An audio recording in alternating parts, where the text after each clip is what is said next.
Hi, welcome to Biohacking with Brittany, a podcast focused on holistic health, nutrition, biohacking, and more. I'm your host, Brittany Ford, registered holistic nutritionist and self-proclaimed biohacker. During the last 10 years, I've focused on healing my gut and hormonal issues through lifestyle changes, nutrition, and of course, biohacks. And now I teach others to do the same. I'm so excited you're joining me today, so let's dive right in.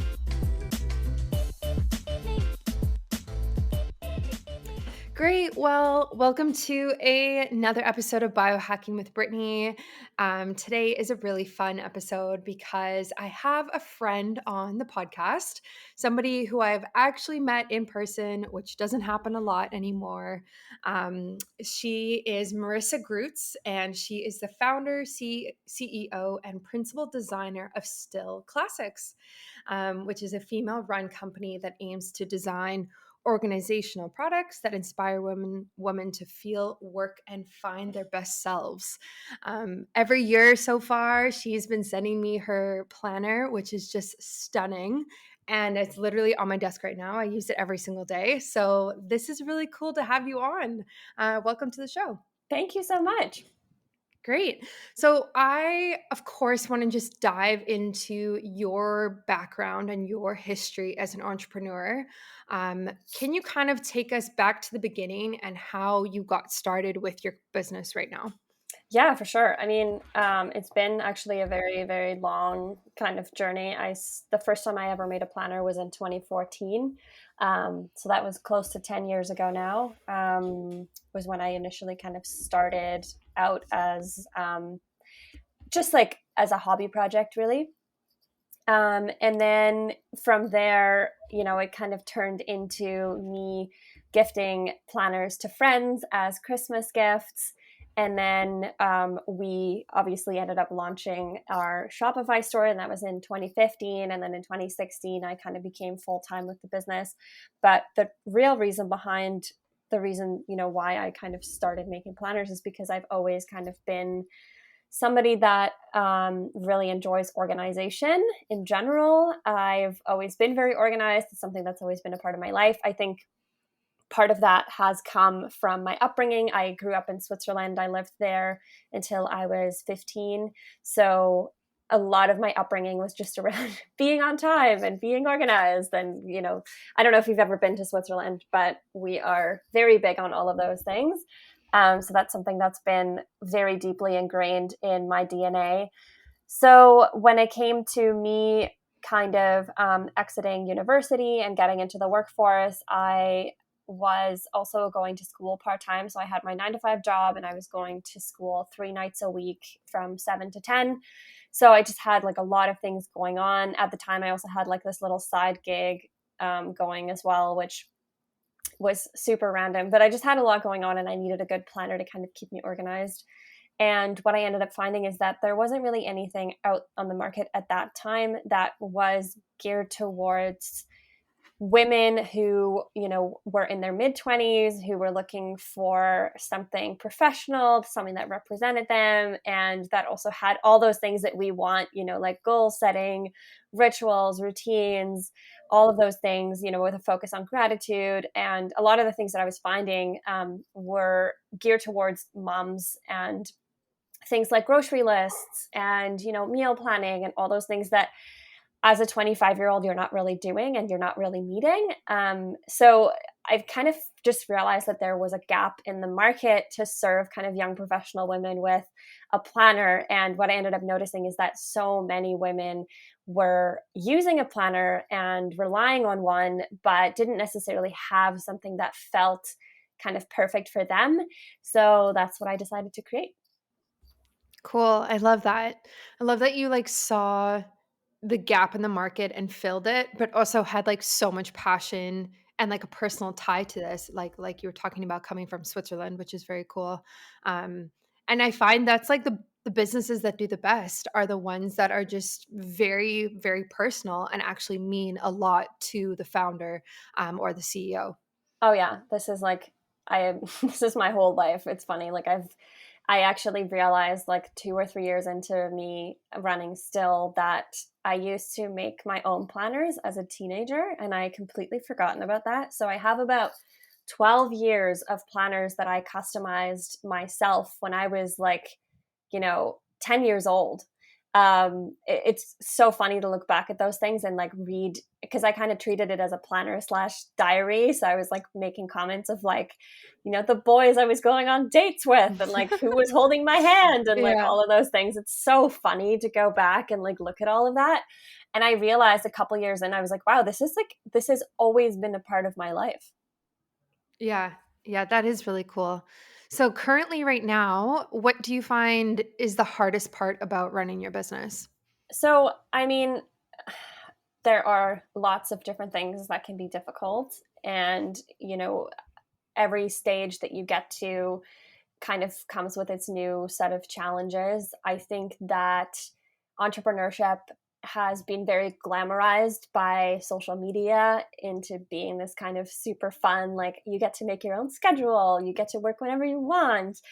But the reality is that it is an all consuming lifestyle that never stops and never ends and tends to make you feel guilty and make you feel like you're not working enough or not doing enough and you don't know enough or you're not prepared enough and like all of those things. So there's been, over the past 8 years, there's a lot of just like me overcoming those hurdles of having to learn new things very quickly. And at every stage, it's a new challenge, whether that's hiring staff, whether that's firing staff, whether it's about understanding how to plan financially for the business and knowing how to purchase the right amount of inventory, knowing what to do when inventory isn't selling. All of those things are honestly like not really something you can learn like through a book, but you just learn through basically failing multiple times and then realizing what mistakes you shouldn't be making and fixing them for next time. But so there's not really anything right like specifically right now that I'm struggling with. I think it's just like things continue to come up that I'm like, okay, didn't know how to do that and we're going to figure it out. So but right now I think like one of the main things is we are growing very rapidly. We had close to 200% growth in 2020 and Nice. we're doing about 150% growth again this year.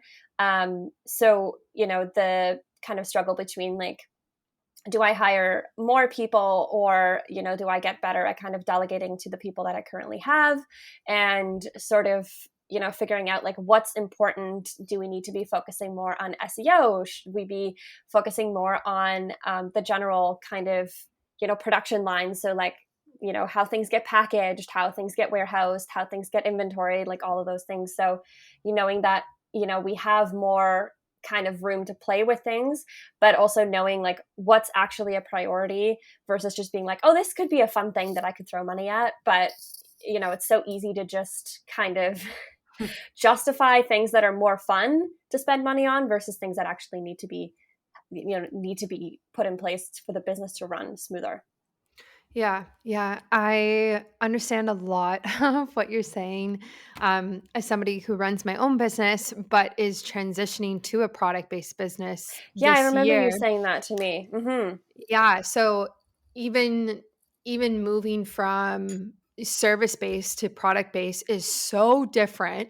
Like because my business has been online even before the pandemic. And so Right. basically I am the business. Like I can just get clients or do collaborations, whatever it is. But then when hmm you get a product, it's like a completely different ball game, and everything, like you said, right? Like inventory management, um, yeah, even like shipping and all of these other things that I'm currently looking at is like a massive undertaking. And hmm when I first was like, oh, I'm going to develop this new product that's not out in the world yet, and it's going to be great. I was like, oh, it'll be out in like a few months. No worries. Like, it'll be so easy. Like, totally underestimated the amount of like logistics and things that I need to sort out before I can actually take it public. And I don't know if it was like that for you, but man, product development takes time. Yes, it takes a lot of time. It takes a lot of time. And I mean, you get better at it as you go. For me, the product Mhm. development side is actually something that I don't necessarily have to worry about anymore, because I've Mhm. just been dealing with it for so long that I know what red flags are going to come up. I know there's going to be delays. I know things are going to get messed up at some point. Like, these are just things that I expect now. It's Mhm. more sort of like the new challenge is the fact that we're growing so much, and that I need to plan financially for that kind of growth so Right. that we have enough cash flow to purchase the right amount of inventory in order to continue to grow. Yeah, exactly, exactly. It's So it's like just new yeah, new things, you know what I mean? yeah. New things that come up that you have to deal with, and it never ends. I'd like to interrupt this podcast to ask you, how can we go from being burnt out to calm and still highly productive? Oof, what a question. I've definitely asked myself this as an entrepreneur. For me personally, I've been feeling very burnt out lately and overstimulated, and so much so that when I take time off and go camping or go off grid, I can't really relax because I'm still thinking about work and still concerned about all of the things that I have to do. Thankfully, though, I can use magnesium to counteract the negative impacts of burnout and stress on my body. I'm currently using Magnesium Breakthrough by Biooptimizers, which is one of my favorite brands, and they've already been on the podcast. And this product combines 7 types of magnesium for optimal absorption. This is the most complete magnesium supplement blend available on the market right now. It truly supports taking me from going from burnt out to a state of calm. I recommend everyone take magnesium, all of my clients, because we're all dealing with stress in one way or another. You can use my discount code biohackingbrittany through the link in my show notes and on my website for 10% off from Biooptimizers. Give it a go and experience how calm and productive you can really feel. Yeah, new, bigger, and better problems. Yeah, But exactly. it's always like that. It's you solve one thing and then you have something new to face. Exactly. Um, but honestly, like that's kind of the fun part about entrepreneurship, I guess, is like the problem solving, and you have to get very good at problem solving because it's basically what you're doing all day. It's just like tweaking things and how can I make things better? And oh, there's a fire. Okay, I need to put this fire out, right? Like Mhm. it's Mhm. 100%. yeah. Yeah.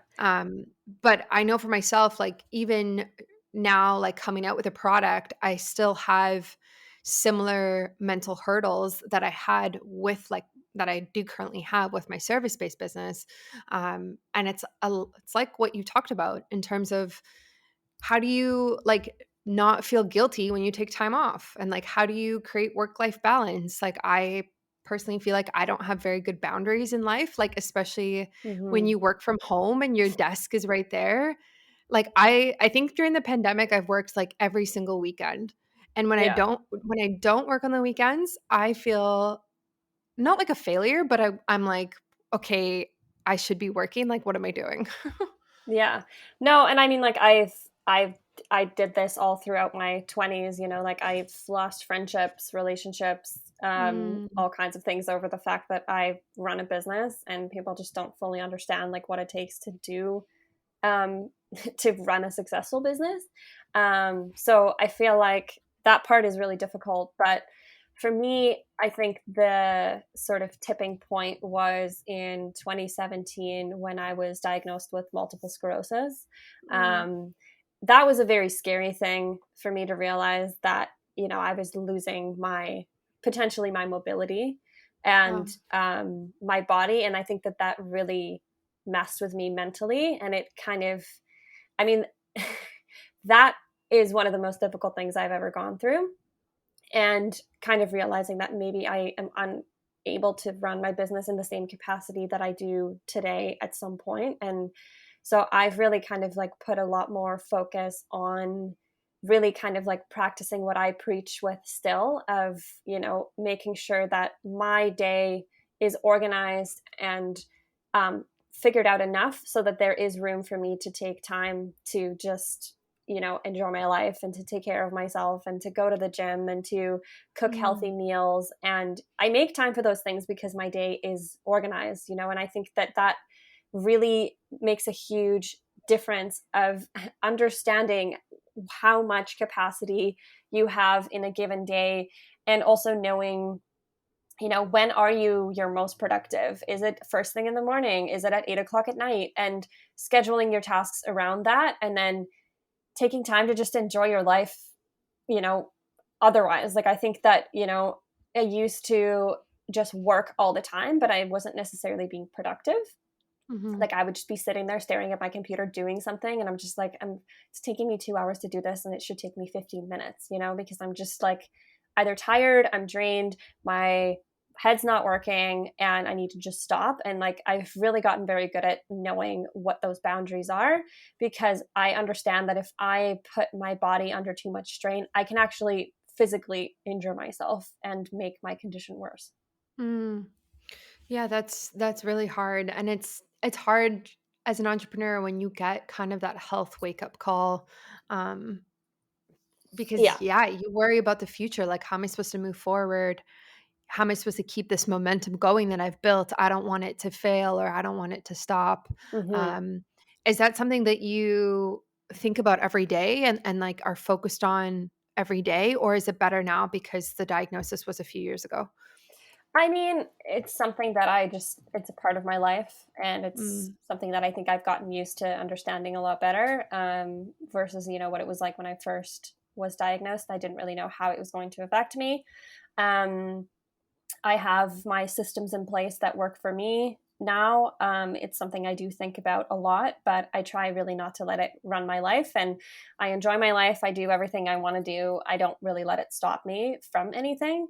That's not to say that it does sometimes stop me from doing certain things that, are just too much for my body to handle. But I really try very hard not to use it as an excuse. yeah. Good. That's really good. Um, yeah, and that's hard. It's just difficult to navigate that and not let it kind of take over your thoughts every single day. Yeah. Um, of course, with like any diagnosis, it gets better over time, like the acceptance of it. Even myself, when I've had things come up, like it will, right when you find out, you're like in the thick of it and it's so emotional. Hmm. Um, but it does get easier over time. So Definitely. yeah, in terms of like mental health struggles, is there anything like else that you would recommend to people who are listening who may be entrepreneurs who have kind of like been in that zone where it's taking 2 hours to do a task when it should take 15 minutes? Like, is your best recommendation to just stop and like give yourself a proper break? Yeah, definitely. I think we all know that, intrinsically, Mhm. when we should stop, but that doesn't necessarily mean that we are going to. I think that one thing that has really helped me kind of understand this whole industry a lot better, for myself anyway, is to look at, for example, to look at stress as an upside versus a downside.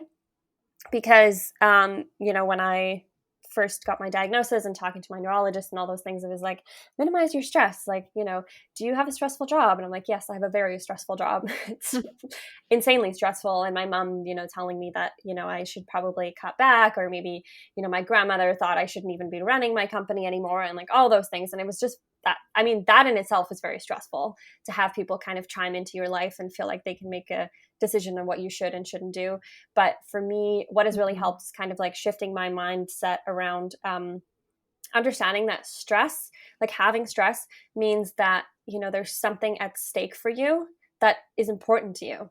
And I think that that's a positive, because that means that you care a lot about something, you care about the outcome of something, and it means that there's something exciting that's happening in your life. And I feel like people who, and I read a book one time about this.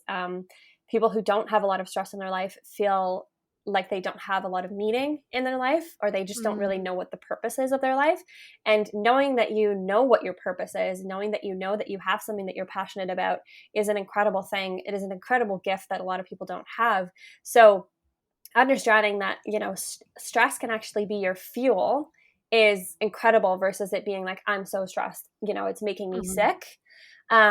Versus like, I'm so stressed, it's like, it's giving me momentum, it means that something is at stake. But that also allows you to kind of like put those boundaries in place, and to say that yes, something is at stake, but I need to take a minute to just take a break and come back to it. And that's fine.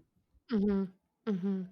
Yeah, I mean, I think reframing stress and kind of how you look at everything can make a world of a difference. Yeah. Um, yeah, and it's about gratitude, which is like obviously in your planners is like, yeah, you might be stressed when you're running your business, but like you're running a business that's obviously somewhat successful and you should be grateful for everything that you've accomplished up until this point, right? Hmm. Hmm. Um, so it's kind of like with a grain of salt, I think. And yeah, I don't think it's possible to run a business without stress personally. Yeah.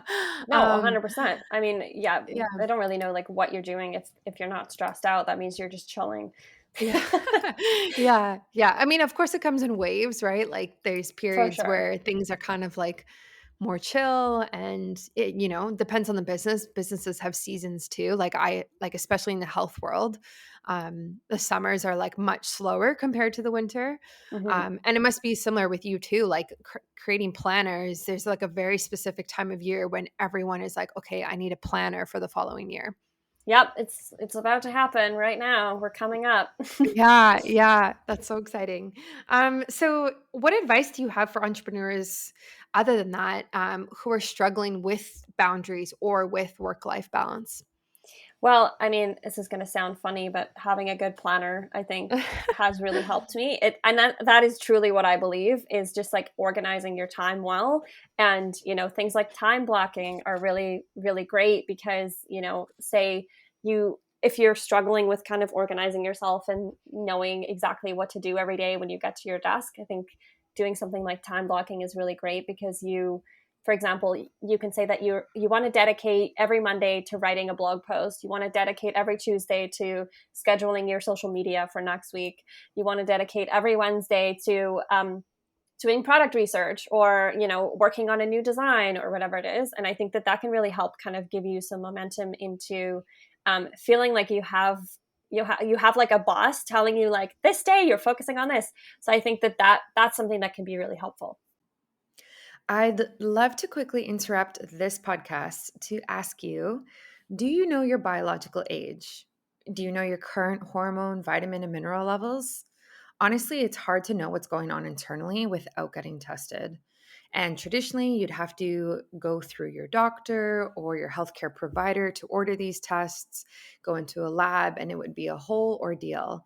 And it would, it would take a while as well. For me personally, this has always been a hurdle for understanding what is actually going on and how to optimize my biomarkers and even know my biological age in the first place. Thankfully, though, we can order a at-home test from Inside Tracker that lets us do this. It tests for your biological age, your hormone, mineral, and vitamin levels. This is a very, very comprehensive test that lets you get a ton of data from a single kit without having to go to a doctor or go to a lab or really leave your house. If you're looking for the ultimate blood test, try Inside Tracker, which includes testing 43 different biomarkers and the option to test your inner age and your DNA. You can use my discount code biohackingbrittany for 25% off all of their products, and you can go through there through the link in my show notes or my website and get tested today.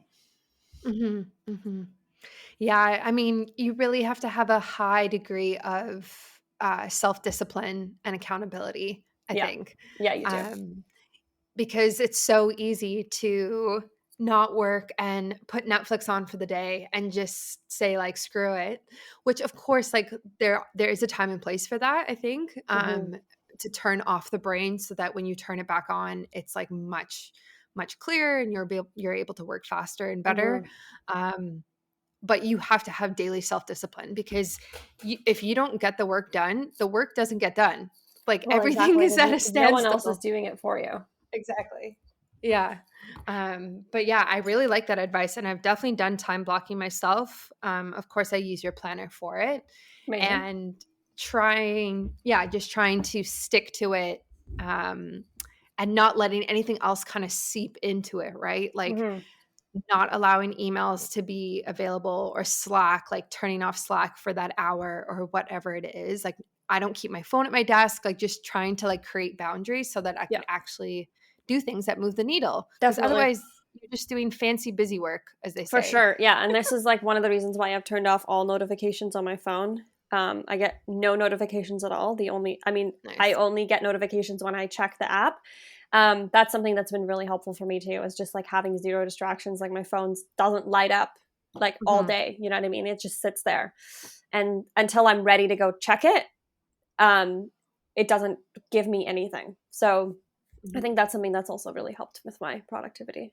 Nice. Yeah, I do the same. When I see people who have like Instagram notifications turned Oh on, my God, it's so I'm like, overwhelming. how? How do you do it? I don't understand. I know. Notifications are so unnecessary. Yeah, yeah, and takes you out of the present moment like so much. Yeah, exactly. Yeah. Do you think there are common misconceptions about being an entrepreneur or even being a female entrepreneur? Yeah, definitely. I think it goes into like what we talked about earlier of the sort of over glamorization of being an entrepreneur and how it's this like super fun, like, oh, you can go and get a pedicure whenever you want. But what people don't realize is, kind of like the real intensity of running a business and how much, like you were saying, kind of organization and time management and financial understanding and like all of those things that it takes to really run a successful business. So, Mhm. and then with being a woman, that's a whole other thing. I think it's gotten a lot better, but when I first started, I would go to a bar and I would be talking about like, oh, like some guy would ask me like, oh, like what do you do? And I'd be like, oh, like I make planners and I sell them online, kind of thing. And it's like, oh, like, but like what else do you do? Like, no, Oh. that's all I'm doing. So like not really being taken seriously Mhm. with what I was trying to do. But Well, obviously I haven't done that in a long time and I haven't really felt that in a long time. So I do think the climate has changed a lot. yeah, yeah, I would agree. Um, yeah, and there's like so many movements too that like support female entrepreneurship and programs and courses and all of these different Yeah, things.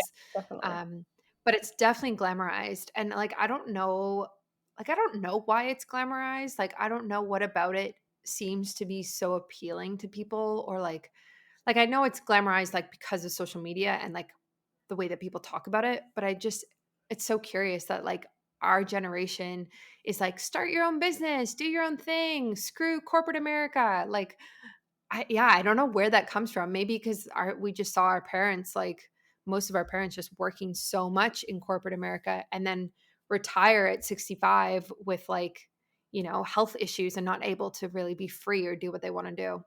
Yeah, I mean, I think, like I said, it just comes from the fact that people think they have more freedom and they don't have to work 9 to 5. Mhm.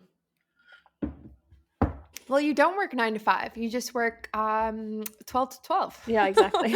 Like all the time Yeah, and exactly. weekends. Yeah, exactly. Um yeah, so what's next for you as a female entrepreneur?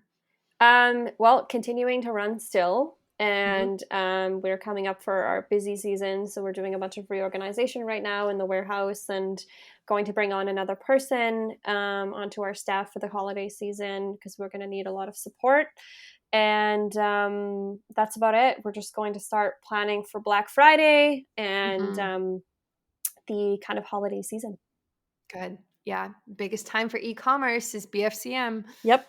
Yeah, that's so exciting. Well, where can people connect with you and how can they buy a planner? So you can find us at Stil Classics with one L on Instagram, and then you can find us online at stilclassics.com. Again, one L, and yeah, that's about it. Awesome. Well, thank you so much for taking the time and coming on and chatting with me. Yeah, thank you so much.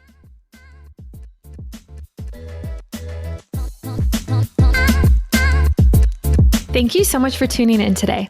As always, feel free to screenshot this episode and tag me if you'd like me to respond. I really hope you enjoyed it and learned something new. If you have a question about your health, my DMs are always open and I'm currently taking new clients. Thanks and see you next time.